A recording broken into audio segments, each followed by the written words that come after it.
প্ৰশ্ন নম্বৰ 1 শূন্যৰ আৱিষ্কাৰক জনৰ নাম কি? শুদ্ধ উত্তৰটো হৈছে আৰ্যভট্ট। প্ৰশ্ন নম্বৰ 2 অংক শাস্ত্ৰৰ ৰজা বুলি কাক আখ্যা দিয়া হয়?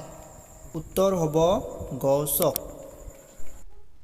প্ৰশ্ন নম্বৰ 3 যোগ আৰু বিয়োগ এই চিন দুটা কোনে প্ৰথমে ব্যৱহাৰ কৰিছিল? উত্তৰ পঞ্চদশ শতিকাত জাৰ্মান সদাগৰসকলে। প্ৰশ্ন নম্বৰ 4 এক্স চিনটো সৰ্বপ্ৰথমে কোনে ব্যৱহাৰ কৰিছিল? উত্তৰ 1631 চনত অটৰেট নামৰ এজন ইংৰাজ ব্যক্তিয়ে পূৰণৰ সলনি এই চিন ব্যৱহাৰ কৰিছিল। প্ৰশ্ন নম্বৰ 5 পূৰণৰ সলনি বিন্দু কোনে প্ৰথমে ব্যৱহাৰ কৰিবলৈ শিকাইছিল?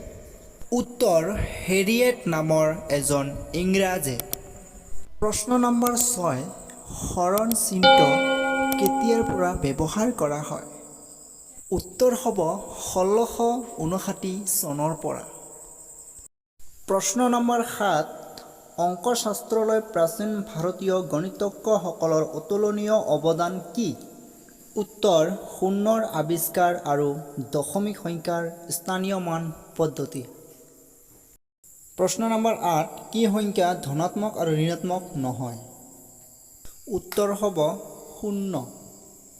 প্ৰশ্ন নম্বৰ 9 আটাইতকৈ সৰু স্বাভাৱিক সংখ্যাটো কি? উত্তৰ হ'ব 1। প্ৰশ্ন নম্বৰ 10 মৌলিক আৰু যুগ্ম সংখ্যাটো কি? উত্তৰ হ'ব 2।